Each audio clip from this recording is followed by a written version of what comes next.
ఇంటి యజమాని ఒకడు ద్రాక్ష తోట నాటించి కాపులకు దాన్ని గుత్తకిచ్చి దేశాంతరము పోయెను.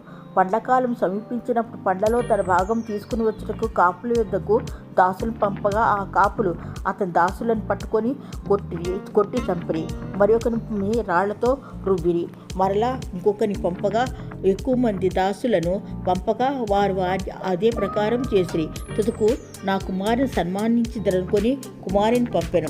కాపులు కుమారుని చూచి అతనిని చంపి ఇతని స్వాస్థ్యం తీసుకుందాం రెండని తమలో తాము చెప్పుకొనిరి. ద్రాక్ష తోట వెలుపుట పడవేసి చంపిరి. ఆ ద్రాక్ష తోట యజమానుడు వచ్చినప్పుడు కాపులకి ఏమి చేయునో దుర్మార్గులు కఠినంగా సంహరించి వాటి కాలమందు తనకు ఈ పండ్లను చెల్లించినట్టు ఇతర కాపులకు ద్రాక్ష తోట గుత్తకిచ్చునని అతనితో చెప్పిరి. మరియు యేసు వారిని చూచి ఇల్లు కట్టువారు నిషేధించిన రాయి మూలకు తలరాయి ఆయను.